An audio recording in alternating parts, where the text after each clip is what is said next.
welcome everybody. Thank you so much for being here with us this evening for this very special event. Before we do begin, we'd like to acknowledge that the Arts Centre Melbourne and the Melbourne Arts Precinct site has been a gathering place for storytelling, singing, community and culture for First Nations peoples for millennia. And with that in mind, we acknowledge the traditional owners and custodians of the land on which we gather, the Wurundjeri Woiwurrung, and also acknowledge the neighbouring Kulin Nation groups, the Boonwurrung and the Bunurong people. We pay our respects to elders past and present, to anybody who's in the room with us this evening. Always important to understand and acknowledge that both land and sovereignty has never been ceded and always was and always will be Aboriginal lands. As Tom mentions, I'd like to welcome you all to Anatomy of an Album tonight with RVG Brainworms. It's a series where we explore the stories of exceptional Australian records with the outstanding artists who create them. And tonight we're joined by none other than Romy Vager. Please join me in welcoming Romy this evening. Hey, how you going? All right. Now, Romy, I know I speak for everyone when I say that you are truly an extraordinary artist, perceptive, empathetic, capable of turning extraordinary observations into universal stories. As the songwriter of RVG, you recorded your first album, Quality of Mercy, I think for a budget of somewhere between $100 and $150. Yeah, something like that. And most recently, with your third record, Brainworms, it took you to London's Snap Studios, which we'll talk about a little bit later. That cost a lot more. A little bit more than 150. Brainworms, her latest album, has of course captured some of Australia's highest honours in music, winning the Australian Music Prize and Air Independent Album of the Year, deservedly. This record examines modern life through precise details. We see a freezer shutting down as the planet warms, the heartbreaking story of a friend's funeral viewed through a Google Chrome tab during isolated lockdowns, a journalist consumed by online conspiracies. Romy balances darkness with light, weaving absurdist humour into songs about climate crisis and modern alienation. She processes complex themes through unexpected and vivid images. We have giant snakes, ancient fish, squids with squid cars and squid TVs. Anyone fortunate enough to have seen Romy play also knows her power to silence an audience with her commanding presence and to bring strangers to tears. So it's with great gratitude we have the chance to speak with Romy tonight, tracing the journey of Brainworms from its first demos to its final master. So let's begin talking a little bit about your intentions, maybe before any of the songs were written and before the album came to be. You have said that you wanted to take everything you loved from your previous two albums and amplify them. There was a conscious shift where you didn't want to be exclusively a guitar band anymore. I'm kind of curious what prompted this desire for change. I probably failed at that. It's quite guitar-y, the record. But I guess, I don't know, I just feel like we had made the first record and that was, very lo-fi, but it had very hi-fi ambitions. Maybe, we didn't have any money, so we just kind of pieced it together over a period of like 6 months at each other's houses. And then we recorded the second record, Feral. And that was a lot bigger, but it still kind of had, there's lots of other things I wanted to do. I wanted synthesizers and I wanted backing vocals. I got one backing vocal in the last record, which I fought for. But I just wanted, I don't know, it feels weird if I wasn't making things bigger, then what was the point? Absolutely. Yeah. So definitely an ambition, a drive. Yeah. You've said, I think I've read an interview where you talk about it as your arrogant indie record. There's definitely a sense of Some of the bad reviews for that record said, it's just another arrogant indie record from 2003. And I'm like, yes, that's what I want. Mission accomplished. Well, certainly that ambition is on full display, but it is an immersive and an extremely impressive accomplishment. And so we talked about the $150 budget for your debut, and you were also very aware that you wanted to travel somewhere else for this record, and so London was decided. Yeah. Can you tell us a little bit about yeah, the decision to record at Snap Studios, what made you want to take such a big risk to go to a place and record with someone that you didn't really know? Well, there's a lot more options overseas, first of all, and weird. I don't know. It just felt like the smart thing to do because it felt like doing something different. Going over, we'd spend a lot of time touring, and usually all of our money would be play gigs in Australia, and then we'd go spend it on a tour overseas. And it's like, why not do that for an album instead? Yeah. And we'd talked to a bunch of people, and then James kind of stood out because he sort of was understood what we wanted, which was like someone who was a bit more hands-on than people have been in the past, and could kind of like get the best versions of ourselves out. And he suggested London. There was maybe a chance that we were going to record at that weird manor that where like Queen recorded and stuff like that. There was a small chance that we could record there. Was that your first preference? I wouldn't like it. No. I don't think I'd like it because London was great because it's like Finsbury Park, I did that area. You see people, you can go do stuff, you can go see your friends. Like we've built up a lot of friends in London, so it was nice having drinks and stuff. But if we had done it at that place, we'd just be on a farm, and we'd kill each other for sure. So yeah, definitely. And you're connecting, you're plugging into the energy of the city, which I guess is one thing. Taking yourself out of your routine, which is another. But I'm curious to learn a little bit more about that process, because I understand that you came to London with 7 written songs and 3 sort of song sketches. Is that right? 3 bits. Yeah, for sure. And so you met James Travascus, the producer. And so can you take us a little bit through this process of establishing a bit of a working method together? Well, I think in the past we had done things mostly ourselves, which the rest of the band was fine with. For me, I was like, I'd like to see like with the record before that with Victor, it was very much like, what do you think?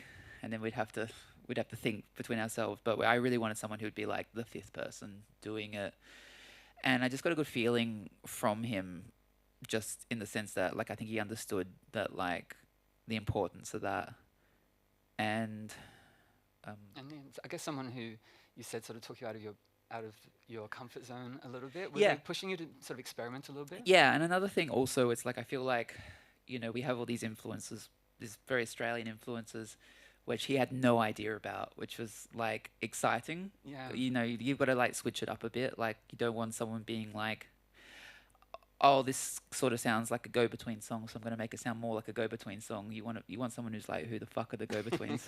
and that was really good because he'd worked with, he'd been an engineer on one of the Goon Sax records, so that was as close as he got to Australian guitar music. Awesome. Which I guess is in that same lineage. Yeah, that's just it.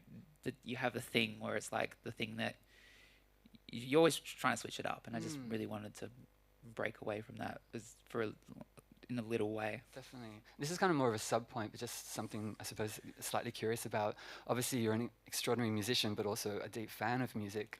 And I was wondering if that connection, that sort of nexus of the Australian and the London journey was something that interested you as well, because some of those bands you just mentioned are, of course, groups that came from this country and then sort of established a strong community in London.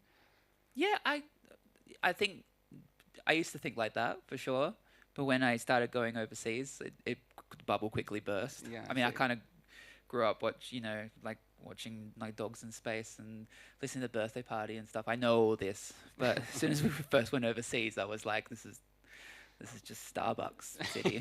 Like the magic of that is not. So by this point, it's like like London could have been anywhere. I mean, it could have been anywhere. It could have been like LA or Berlin or something, Absolutely. But the point was to just get away. Truly. And we certainly won't dwell on place, but I suppose as it relates to the album that was created, it seems like it could be significant that you landed in London during something of a historic heatwave, in the sense that it sort of resonates maybe with some of the climate themes that permeate the album, and maybe even some of the, I guess, lyrical references as well. Was that something that you were sort of feeding on a little? Yeah, it was like the hottest day in London ever. When we were there, it was 40 degrees, and it was pretty wild watching everything shut down and all the British people were around being like, what do we do? And you were the local expert. We're like, in well, they're like, do we leave our windows open? And it's like, no, you close your windows. You don't want the heat to come in. And that's taking notes. Yeah. What else do we do? That was kind of good for like songs like Midnight Sun, which is sort of referencing, what happened, a couple of years previous here. Yeah, absolutely. Yeah. And I suppose in terms of the state of your mind as well when you're there, because of course you're flying tremendous distances to get to England, and I've heard that you would spend mornings sort of wandering the town in something of a sort of jet-lagged state, 5 a.m. visits to sort of cemeteries.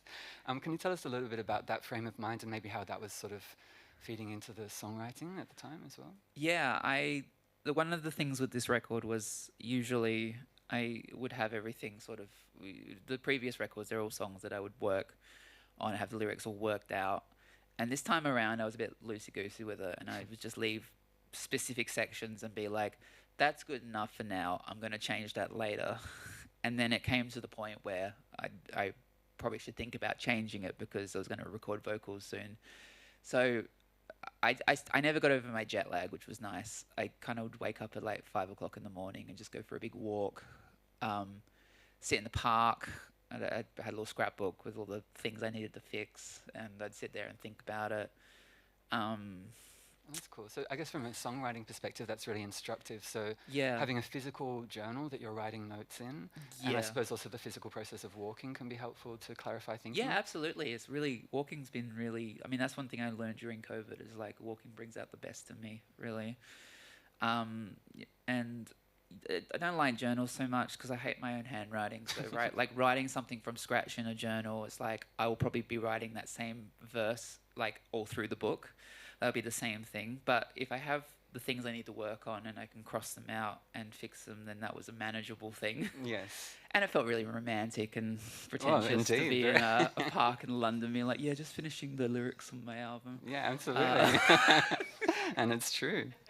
Well, speaking of romantic realities of your time in London, we certainly are excited to hear that you got to play on Kate Bush's acoustic guitar, and apparently that features on quite a few songs on the album. That's all through the record. Yeah. What does it feel like to pick up Kate Bush's acoustic guitar? The best thing in the world. She did like a single, some weird single like remix. Like she hasn't done that much in the last few years, but she was doing something, maybe for like some sports game or something. I don't know what it was, but she ended up selling like a bunch of her equipment to this studio. And what I heard, and I don't know, the Kate Bush stuff's real because she sold it to them.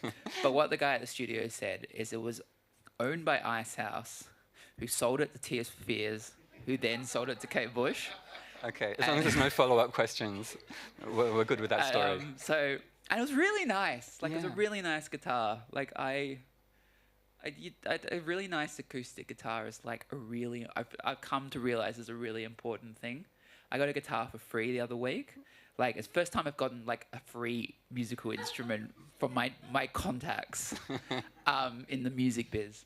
But it's like a Yamaha guitar, and it's like I picked it up and I was like, I have just been playing shit acoustic guitars for like years, and it's like a pleasure to like make things with. And yeah, of course. I mean, I know that's what you talk about. No, okay, but guitar was amazing. I think that's super interesting as well, because of course, I suppose as a creator of music, the instrument itself can be both a tool, but I suppose it can also have a resonance, which maybe is felt in the recording. Yeah. It's a special thing. I mean, that's one thing we didn't do.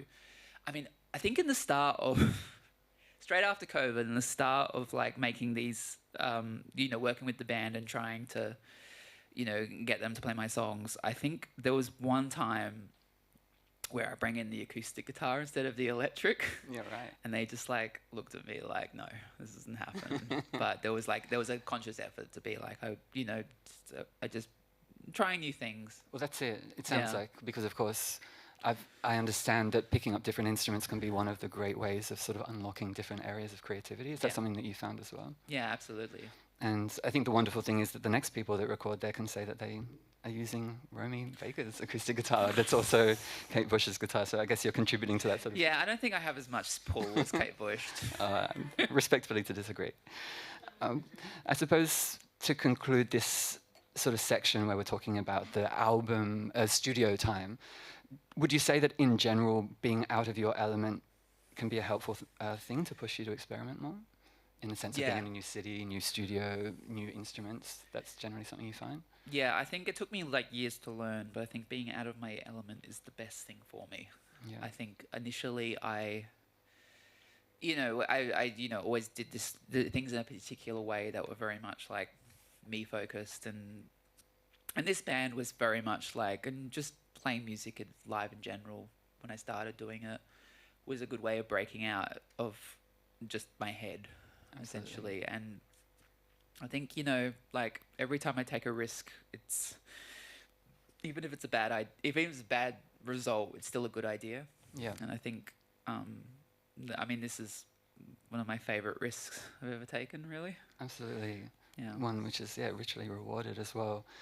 One thing I meant to mention at the start is that we've got a little bit of an exclusive this evening, in the sense that we'll be hearing both recorded versions of songs from the album, the finished masters, but also exclusive sort of behind-the-scenes demo versions, which is a wonderful way to sort of illustrate how these ideas are developed as well. So that's to look forward to. But before we get there, if we could talk maybe a little bit about some of the songs and how they reflect your process. Sure. So Squid is, of course, an extraordinary song, which was released as one of the singles. Understand that it came quite late in the writing process. Can you tell us how it found its way onto the album?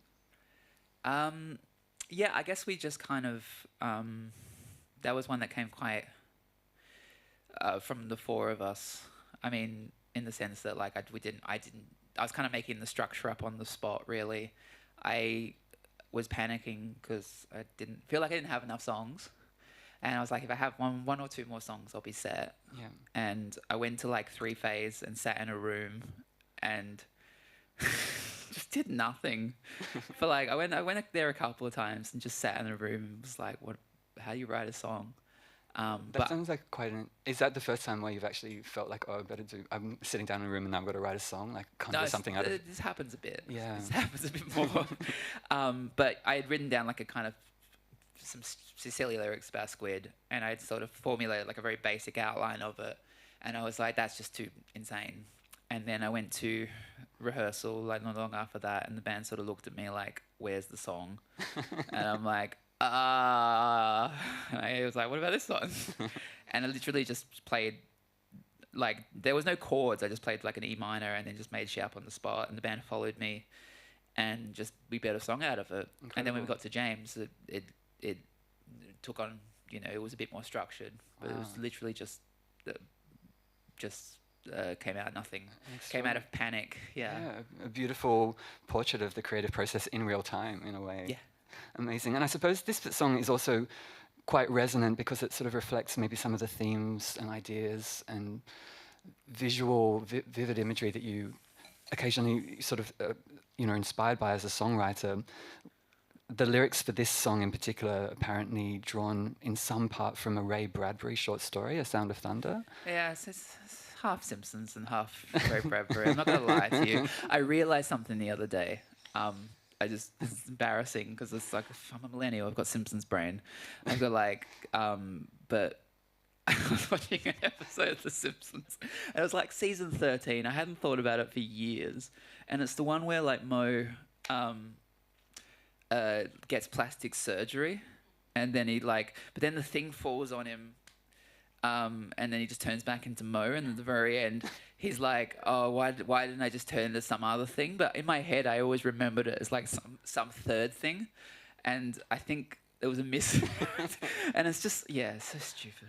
No, I mean, The Simpsons are responsible for so much great art, let's be honest. But I feel like I was watching and I was like, they definitely came from this. Amazing, amazing. Well, I suppose if we draw from the Twilight Zone side of the reference. Yeah, that's the classy side. Well, yeah. but I guess both of them, I suppose, are fictionalized sort of examples that play with science fiction ideas as well. And it seems like you do really find a lot of inspiration in the realm of like science fiction, because I guess in some ways it's a genre which looks at the future through the prism of the present. Is that right? Yeah. Yeah. And it sort of echoes also in your debut album, the title itself, A Quality of Mercy, which was also famously a reference to the Twilight Zone as well. Yeah, So, and Midnight Sun is there's an episode of Twilight Zone called Midnight Sun, which is really good. It's it's the world has fallen off its axis, and it's getting hotter and hotter, and it's amazing. But the Midnight Sun was purposely I chose that title because of that episode as well. Truly. And I suppose not to push it too much further, but is this a sort of source of inspiration for you constantly? Like you reading widely, watching widely, sort of constantly sort of collecting sort of thoughts and ideas that you're bringing into your journal, for example? Yeah, I like to collect little things, I guess. And like sci-fi is just fun, especially like old sci-fi. Like I just really love it. It's quite black and white. It's got that melodrama that like I really like, and I'm always trying to it's just fun for me. I don't know. It's one of those things that hasn't been. It's just a bit silly, you know. When you want your brain to be in silly mode, when you're like, I don't want to write the serious songs about what my life is like. I want to write a song about a squid or something, you know. Totally. Then you go to the sci-fi brain, and you can say something like quite intentional, but you're not.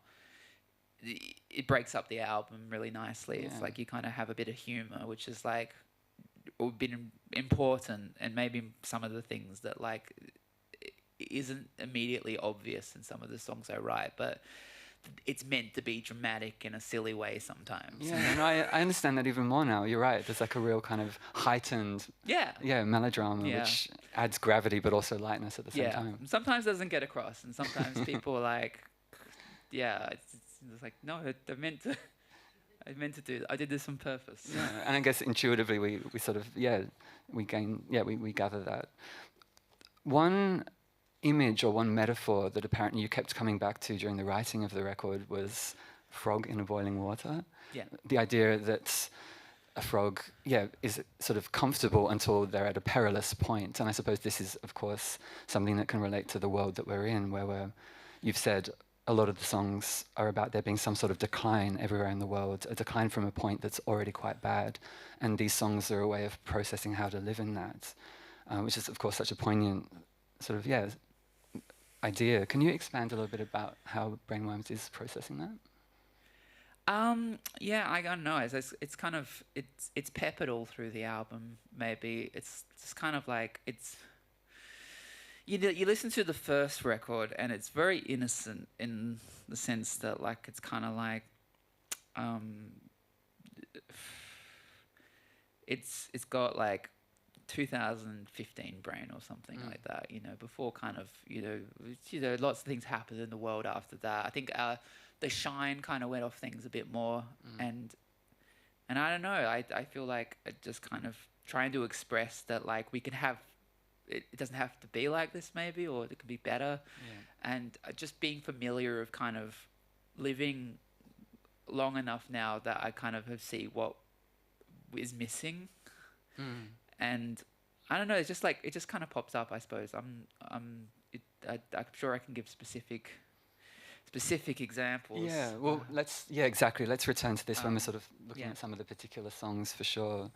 But certainly, as you say, acknowledging difficulty but without surrendering to despair is like a nice balance. That's always like an important thing. It's like you can't. I just don't feel like I can write a song where it's like everything's great, but I don't want to write the song which is like everything's bad. So I'm always trying to find everything's bad, but I have this nice thing, or so it's always trying to find that medium. Absolutely. Well, I hope you feel comfortable with going a little bit deeper into the technicalities of songcraft. Of course, this is APRA AMCOS event, and be fascinated to hear from your perspective about the writing process. You've talked, I guess, with some examples about lyrics coming first and then the music, but is that always the case, or is there no rules when it comes to the formulation of a song? No, there's no rules. I mean, it's like... It kind of for me, the best songs kind of happen at the same time. Really, it's like you have a good opening line that sort of has like a melody to it that just pops into your brain. Because you can have lyrics and they can be in the structure of something you've done before. Whereas if you've got like something nice, I'm trying to think of an example on the record. I guess something like Nothing Really Changes is just like that. It's just like, just trying to have like a fun kind of not something I would completely do like that. And Yeah. that was when I write lyrics first, it becomes too heady, and when I write music first, it becomes the lyric. I can't have trouble writing lyrics over like chords and stuff like later on. So I'm just waiting for that kind of medium, the happy medium. Yeah, truly. We talked before about Squid. You were writing the chords in real time. Yeah. Is intense and unreasonable pressure a good thing for you, as far as creating melodies and chord progressions? Yeah, do you thrive in those kind of high-stakes situations? That's okay. That's all right. Preferably not so high-stake, maybe. Well, certainly talking about challenging yourself, for Brainworms, you did talk about wanting to write different types of songs, maybe different forms of storytelling than you had previously. Was there a particular song on Brainworms where you felt you'd really broken new ground as a writer? I really like Brainworms just because it's like something I would never let myself write in the past. It's kind of like it's a bit fun and it's got kind of different chords to it that I'm usually familiar with, and nothing really changes like as well. I feel like these kind of songs, like I don't really, just trying to write something different but kind of keep a kind of similar shape to it. Like I feel trying to write stuff in a bit more of a less of an 80s thing and more of a 90s thing. Totally. So stuff like that like really broke it out, just like little bits as well. Like in what's it, It's Not Easy, there's like the open, it's like dun dun dun dun dun dun dun dun, and that was something I bring to the band initially without doing it, because like a lot of their songs just kind of drive, and I just want little bits. His songs, and this is always what I'm trying to do at the moment, is just like have the little bits that make the song interesting, and I'm not very good at that. I'm good at writing like a flat song, and having the little bits is important to me. I guess it becomes iterative, and maybe we'll hear that as we compare the demos to the finished recordings as well. I read that you initially started making music after listening to Nirvana. Is that right? Yeah, the album. Yeah. Yeah, I got really into Incesticide. I think Brainworms is like me trying to write like an Incesticide Nirvana, because I'm gonna sound like a wanker here, but that's the album I really love from Nirvana, is that Incesticide, the John Peel demos. So when I always listened to the most when I was growing up, and I just kind of like a lot of things, you rediscover things in COVID, and I'm just like, why can't I be in a band like this? I love that. It's filtered through, your unique perspective. And I guess in a general sense, obviously, like, we're all connected, always listening, always learning and feeding off each other, and sometimes in ways we're not always conscious of. But as a songwriter, is there also like a conscious, almost academic process of pushing yourself into new forms of writing, or sort of studying lyric writing as an art form even? Yeah, I think I do try to study other people. I think especially like other people have qualities that I don't have, and it's always interesting to hear how someone approaches things. And that was definitely like part of it, just like trying to break myself out of the kind of heady stuff that I'd written in the past, and like a lot of it was just being a bit more relaxed and just trusting myself to have like a little words as possible, but then it's okay. I don't have to over explain things. I don't have to be like, and then this happened and then this happened. It's just like you can just be like, okay, that's the chorus is the chorus. I see. So when you were talking before about writing multiple versions of the same song in your journal, it might get progressively sort of more compact and condensed as you sort of distill the ideas. Is that? Yeah, no. I mean that's how I used to probably write. But like a lot of those, if I was writing in a big journal, and I had like one verse that I was flipping through, it would mostly be me changing little bits. I'd take away the it and the and I'd try to shorten it. Then I'd decide that it was too short, and I'd put it back in. And it's not a good way to write. Sometimes it's better just to trust whatever you've written and do it. Yeah, absolutely. Well, this feels like a really good point, I suppose, to maybe explore with some sound examples how these songs are formed and how you're writing, and maybe learn even a little bit more about the stories behind some of these extraordinary songs that we've been talking about. So if it's possible, perhaps we might cue... These are quite rough, by the way. They were never meant for anybody Romy to is hear. apologising in advance for their genius. I've heard them. Yeah, I regret doing this. It's a great gift. Thank you for sharing, Romy. We're going to play perhaps, what would you say, like 20, 30 seconds of a demo, and then we'll follow it. I just want to give an idea, because it's important to see how things can go from, like, you know, something you record at 1 a.m. in the morning when you've been drinking and you're not plugging things in properly, and then it can turn into a bigger thing. I think it's important for me because, like, when I was growing up, a lot of people were like, you either have it or you don't. There's geniuses and there's like, no, this is a skill that you learn, and this is, you know, you learn it from working with other people and stuff like that. So, yeah, that's what I want to say. That's my warning. Beautifully said.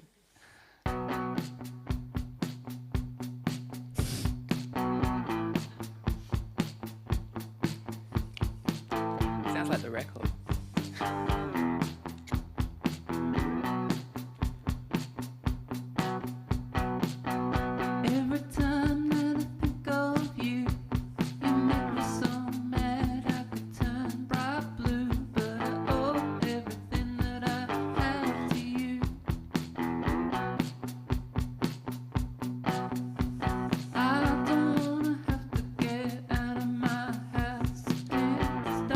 That's just a nothing lyric to fill in later.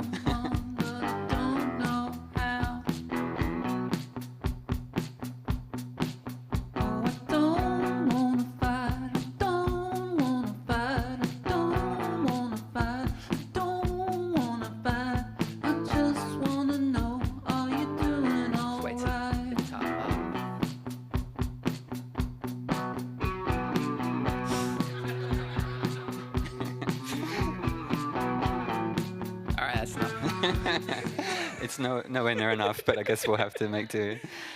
Incredible. Thank you for sharing that. It's really funny, just a little bit of a behind the scenes. You were very generous to share some of these songs with me.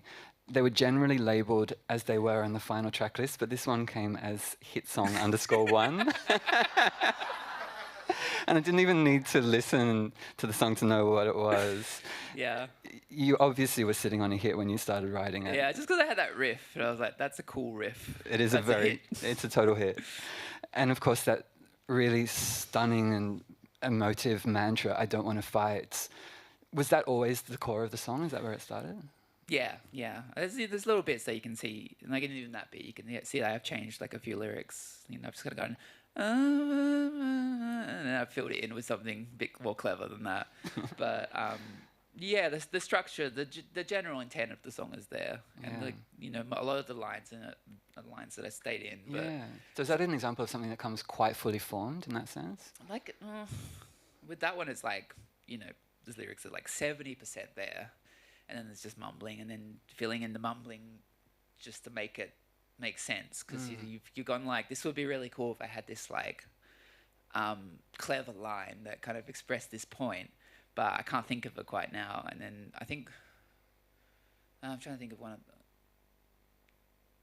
no, I can't think of any, but yeah, there's a few moments in there where it was just like saving it for when I thought of the thing that was gonna fit there. Right. And do you have a general sort of time window that you allow yourself to come up with those sort of, you know, replacement lyrics? And is there a certain point where you go, you know what, that's actually just going to have to stay on the recording now? Yeah, the day of recording the vocals. Right, as you're singing. There is a couple of things that I was kind of like, well, I didn't change it, so I guess it's there now. It's not for that song, but there was a couple of lines. But like, they're lines that like no one's ever noticed. I suppose sometimes there can be language which has the semantic meaning, but then there's language which kind of has an emotive meaning. And so I suppose if you felt it in the moment as you were singing it, sometimes that can be translated, even if it sort of exists beyond semantic Yeah, meaning. absolutely. I think that, you know, yeah. I mean, a lot of it's just in my head. I think a lot of it is people will find something good in it that you hadn't seen. And that's exciting. Absolutely. It becomes a dialogue in that sense. Well, perhaps from that demo, maybe we could listen to the finished version of the album just to kind of get a sonic comparison.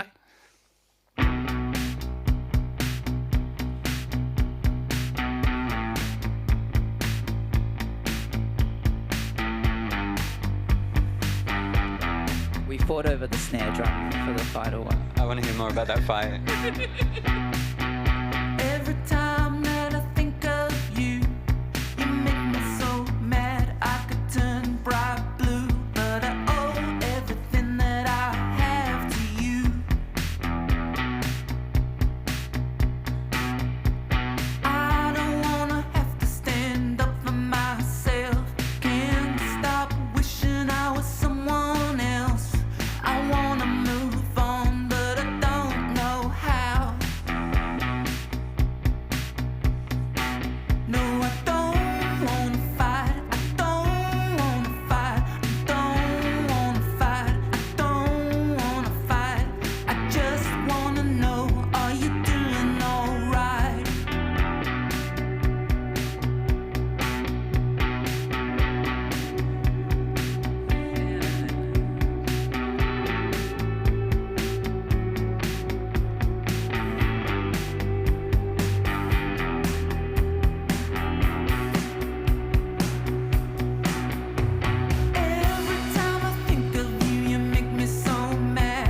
Incredible. It's such an amazing song, of course. You've heard it before, I'm sure, so it's fine. It's so lovely to listen to it with you. I hope that's okay. Yeah, I'm grimacing. I just don't like, sometimes you just like, You've that's given right. us tremendous music to enjoy together tonight. And No, I like the song. I'm just like, sometimes sitting in a room full of people and like listening to your music is a bit like, it's a weird experience. It's weird. well, thank you for sharing. And I Yeah, suppose I'll keep doing it, as a yeah. quick, I appreciate Yeah, it's that very fine. much. The snare fight, what was that about? Oh, we did it? Oh, I don't know. I think we had a big compromise on the snare because someone was very much like, we need this kind of snare. But I Right. like a big boomy snare. Yeah. And so it's sort of like, it's in the middle. And that's fine. Oh, Bands are compromises. But I think my snare in the tempo was better. The But I definitive had snare. Sisters of Mercy, the big giant snare with reverb on it. So like maybe it's for the best that I didn't get my way. Those great earth-shaking snares. Well, from such an anthemic single, Nothing Really Changes, to, I suppose, a song which is a little bit more intimate. Perhaps we could spend some time with tambourine. Sure. And in some ways, this is where the album really began, because I understand it was the first song written. Is that right? Yeah, it would have probably been the first song. Oh, maybe Midnight Sun came before it actually, but yeah, maybe Midnight Sun was probably that wasn't planned. That was sort of like, I forgot I had that one and went back to it. But Tambourine was more like intentional. Yeah, like it had this like a really bad middle of 2020 where my cat died, my nan died, and like a really good friend of mine died, and it was very just it all happened on like the first day, I swear to God, of the second lockdown, where I was just kind of like, oh, for fuck's sake. And I kind of wrote this song because I feel like my friend who had passed away deserved a song. I think not everybody gets a song, but like I used to play in this old band, and I swear to God, like we played to like nobody except like a couple of people, and she was in the audience. And I wrote this song, and I kind of went, I did it, and I forgot about it. I kind of went, I don't want to think about it anymore. And then like a year later, I went back to it and went, actually, this is really good. And I like redid it, and I kind of cleaned it up a bit, and enough time had passed that I was kind of like able to reflect on it as kind of like a good song and not just like a mush. And yeah, no, it means a lot to me. I think sometimes you want to like capture something, and sometimes when you're removed from it a bit, it's the best place to kind of do it. It's like you're kind of working separately from it. Absolutely. Yeah. It is truly such an extraordinary song, devastating, of course, and a really heartbreaking story. But I think what you have captured here is something so very powerful. And of course, there is also the discussions from a lot of artists about wanting to, I suppose, avoid that period that we were talking about where we were so isolated, but in lockdown. But I think, yeah, it is a tremendous, I suppose, gift in this song of paying tribute to your friend, and also sort of, I suppose, mentioning it. Yeah. I just didn't want to leave. I didn't want to leave the lockdown and have like a whole album being like, I'm at home baking bread. Yeah, like, and I was, I saw a lot of my friends, like a lot of bands I love do that, and that's great. But like with the cycle of an album, like it would, this album came out in what 2020. It came out last year, and the idea of having songs about COVID in 2023 was like, no. So consciously, I was playing 3D chess, 5D chess. I was like, I'll make sure I don't do that. But this is one that kind of, it's all that needs to be said about that. Absolutely. Absolutely. Well, let's have a listen to the demo version of the song, and then we'll follow it up with the album version.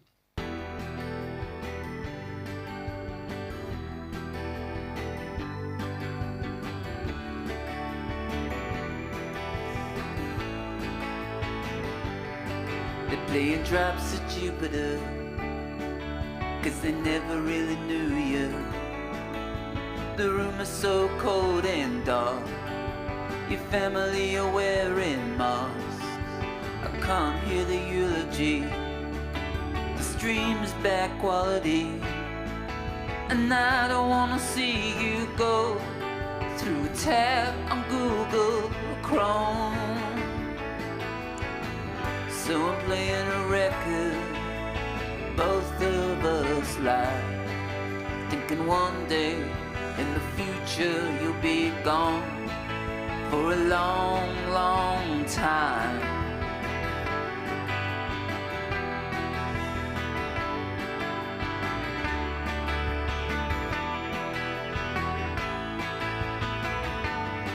When you message me from Sydney, tell me that you miss me, and from one black sheep to the next, you know just how bad it gets. But I was feeling guilty, my guts were hanging out of me. I wish I had said I loved you, I wish I had said I loved you. Extraordinary songwriting. Oh, thank you. Like, you know, sometimes I'm saying stuff, and this is the thing. Every time I've done like a long form like thing, I say something and then I contradict it. It's very 80s. It's like, I was trying to get away by the 80s by making a synth pop song. Yeah, but it's sure. the layering, it's, I guess, and you know, the beauty in contradictory statements as well. Yeah, But I suppose you're drawing on all kinds of musical traditions and filtering it through your own very specific and individual. Yes, it's not an exact science, me talking. Like, Oh, it's always insightful. But yeah, just incredible writing, obviously musically, referencing some of those periods, but also just in those piercingly vivid details. It's just such a beautiful song. So from that demo, can we listen to the final master, and then maybe you could talk us through some of the creative decisions you made to bring it to life? okay.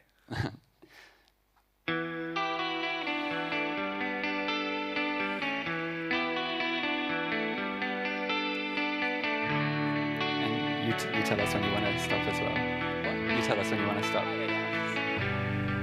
They're playing drops of Jupiter, 'cause they never even knew you. The room is so cold and dark, your family are wearing masks. I can't hear the eulogy, the stream is bad quality, and I don't wanna see you go through a tab on Google Chrome. So I'm playing a record, I know both of us lie, thinking one day in the future you'll be gone for a long, long time.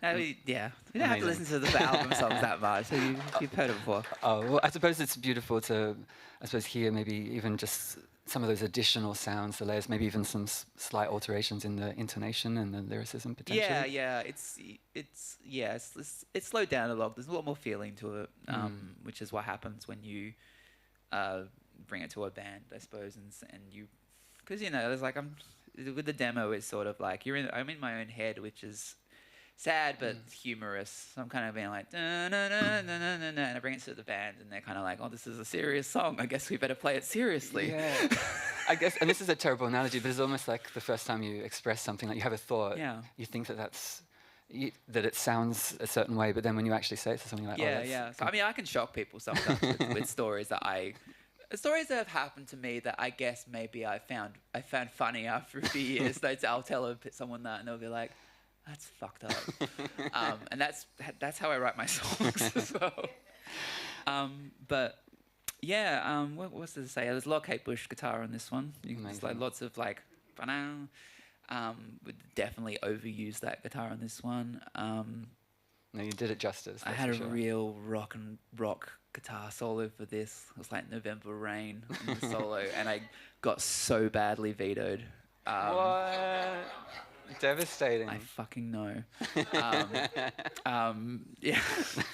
They said, yeah, it's just like, it sounds too much like Guns N' Roses. I was like, yeah. What's the problem here? Yeah.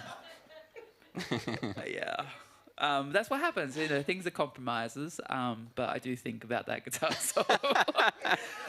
The lost tapes. It's a perfect example of, I guess, what we were going for. Like, when you record, one of the things we talked about with James is kind of like when we go in there, it's like, the songs, they'll have their similar elements. You can make an album with these songs and you can record it in a way that it sounds all the same. But there was always like a focus of like, we'll try to change these songs up where we can. Which is like, maybe use this guitar amp instead of this guitar amp. Maybe use this guitar. Maybe turn this pedals in a different way. And for me, that's kind of that stands out as one of the songs where it was kind of like the atmosphere changed from like the demos we had made as a band, like the second demos we had made as a band for it, and then how it turned out is very much who's got the idea to put what where, which is important.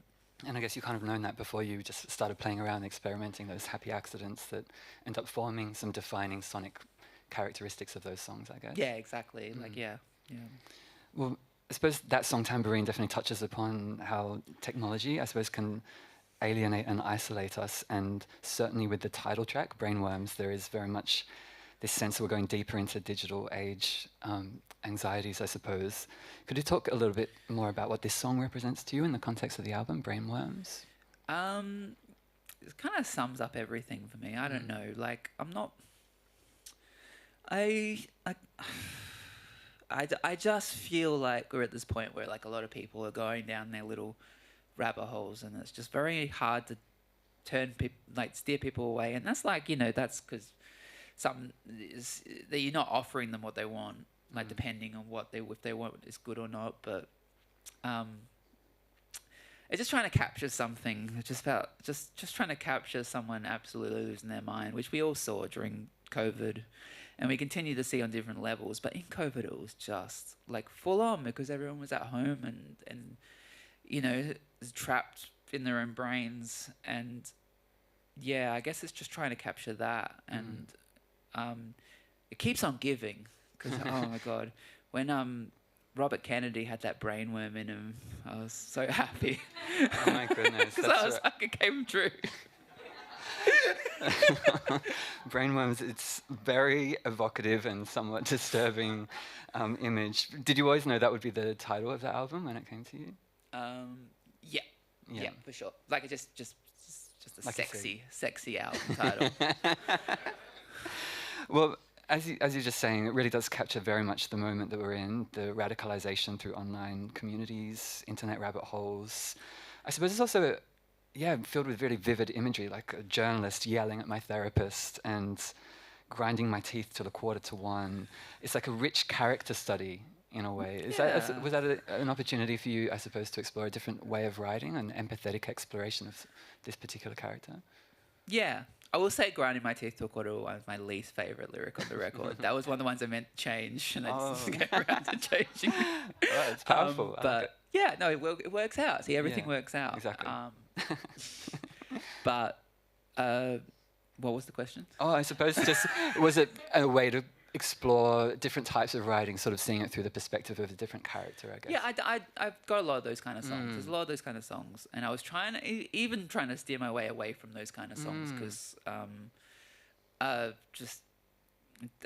sometimes it's better just to be like me. Truly. But you're right, of course, throughout your discography, there are, beautifully evocative sort of, third-person perspectives. And I guess in this particular one, you were finding a persona to kind of explore some of the overarching themes. Well, it's just a silly little song, really. It's just kind of like trying to capture something and do it in a kind of, I think it's a bit cartoonish, but it's just fun sometimes to think about those kind of things. Totally. Well, your favourite part, we get to listen to the demo of this particular careful. song. This one's louder than the others, so I don't want to blast anyone's ears.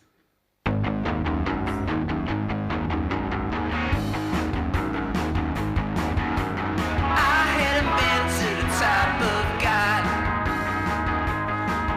that I never could conjure into life. You made me so mad that I lost my mind, and now my friends are scared of me, and now my wife is leaving me, 'cause the brain was cut into my head.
is some shredding. World class. World class. I like that one a lot. It's an awesome song. I guess there's perhaps something in the intensity of the character, the lyricism, and also like the powerful arrangement. Was that something that you were conscious of writing it, matching the two?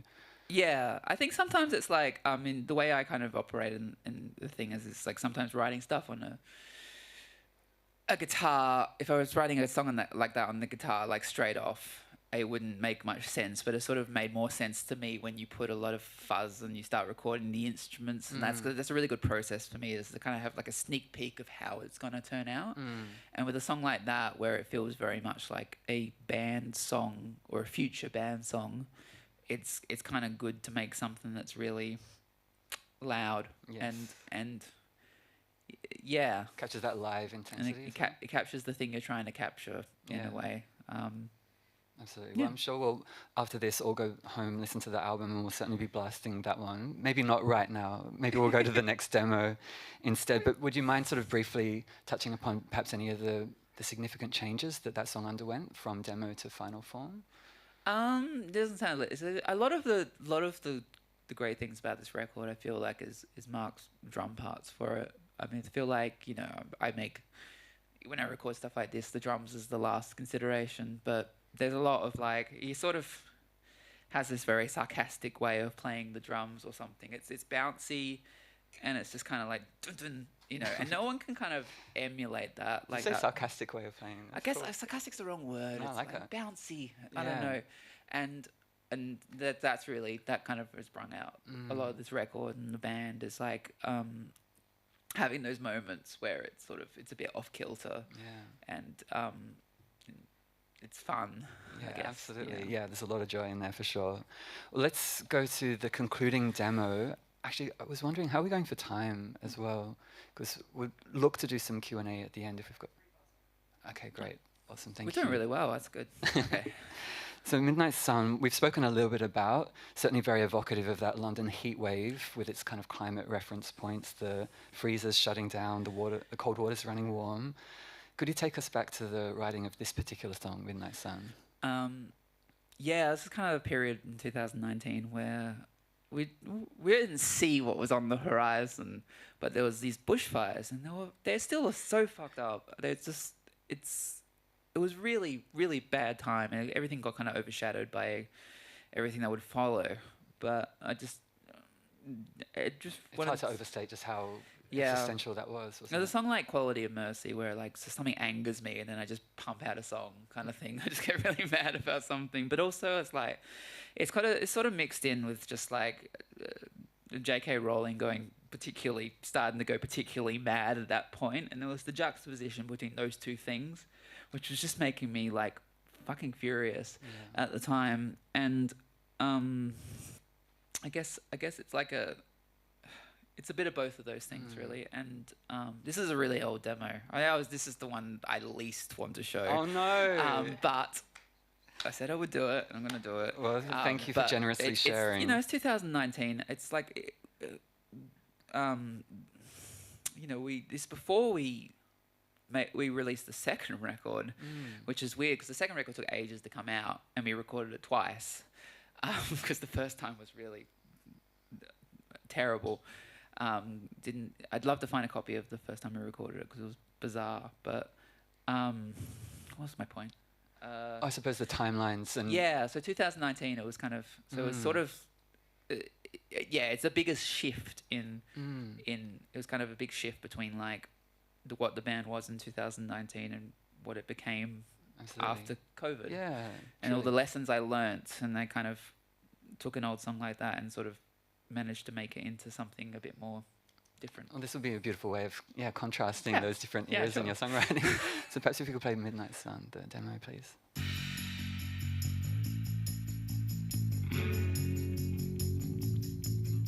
The freezer's shutting down, the cold water's running warm. You said I'd never understand how you feel, where you're right, but you're so wrong. Looking at my future through a past I never had. How can anyone be sure of themselves when the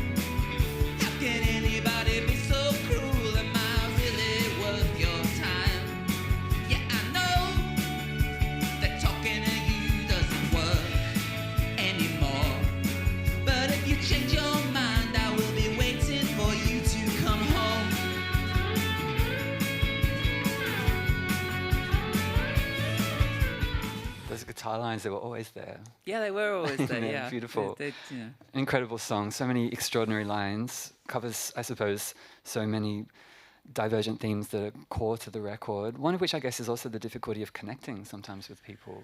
And I mean, for example, you say, "I'll never understand how you feel." Well, you're right, but you're so wrong. I guess it feels like it's really addressing sort of a bigger kind of, I guess, question around how humans understand each other and relate to each other and try to fight for a common cause. Yeah. I guess I'm always trying to capture that. Really, it's you know, so you want the world to be better, but sometimes you just kind of like, but maybe it's just in here. It's all where the problem is, you know.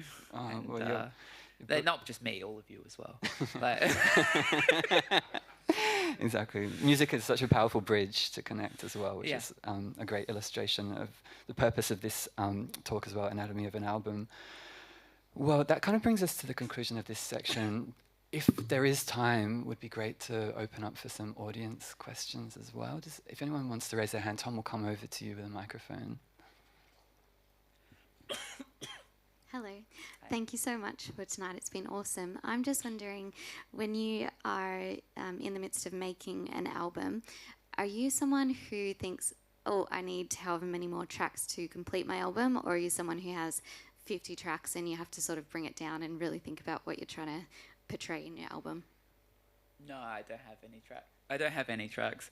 I'm always just trying to get the 10 and then I'm happy, but I'm not prolific. I respect people who are prolific, but it's just not me. It's a battle. It's constantly a battle. Yeah. Excellent. Any other questions from the audience? Oh, yeah. Hi, Romy.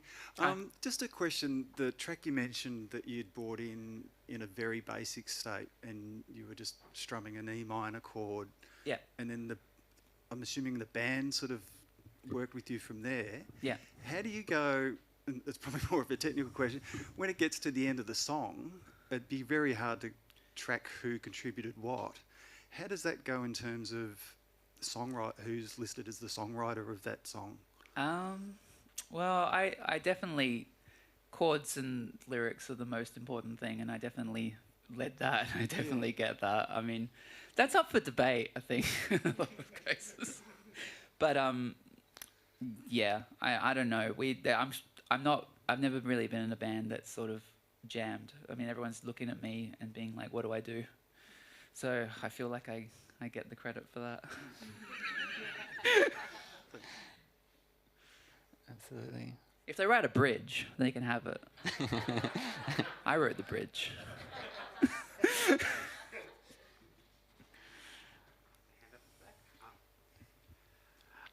Earlier on, you said that you lost the fight on having backing vocals. How does that happen? It seems like such a surprise. Well, we tried to make them work, and they didn't always work, I think. I got the baddest backing vocals on Midnight Sun, and I got Isabel to do it, and kicked everybody out. And we did it, but then when we put on some of the other ones, I guess it didn't work. But I'm always trying to make it work, and I don't know. Next album will be more backing vocals, I guess. Excellent. Sometimes I'm wrong. Do you ever have sort of a thought about the visuals that you get when you've written a song? The thing that comes out to me from Nothing Really Changes is it's like the end of a movie. It's the song that plays as the person is walking off down the road. And do you ever sort of have those visual moments that maybe even disconnected from the lyrics? Yeah, absolutely. I think same, honestly. It kind of feels like that kind of vibe. And with the drum machine and the riff, it's kind of like I definitely can see a lot of things in my head. I always think of like spaghetti westerns or something when I write a song. It's kind of, lots of space, lots of, yeah.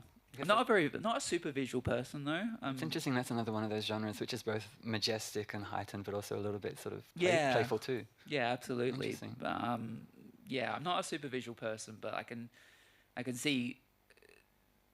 I can sort of see shapes of what it is. If that makes any sense. I can't rotate an apple in my mind.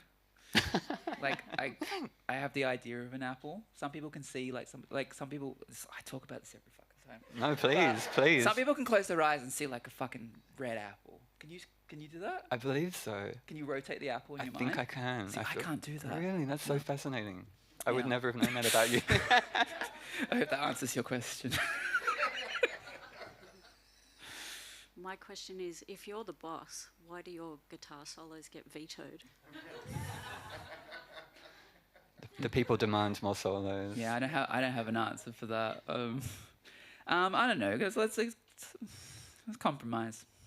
Let's compromise, and I fought for this record. I mean, we were a band. We do things together, but every suggestion I had for this record was a lot of fighting to get it done. It was like, maybe we should go to London and do it, and they were like, we could just do it here and save $40,000. And I was like, no. And then after we got back and we made this good album, and they were like, it's such a good idea that we made this album. But I don't know. I'm not a dictator. I liked other people's input, but I have permission to bitch and moan about it as much as I see fit. Well, it is a triumphant record that we've been privileged to hear from you about this evening, Romy. Thank you so much to Arts Centre Melbourne, the channel, APRA AMCOS for putting on this phenomenal event, Anatomy of an Album, where we get to hear from Romy Vager about brainworms. Thank you so much for your extraordinary generosity. Oh, thank you so much, Simon. It's been Romy. a pleasure. And thank you so much for coming, everybody. It's been really lovely. I really appreciate it. And thank you to APRA as well, and Hamer Hall. Exactly. Yeah. Thank you, everyone.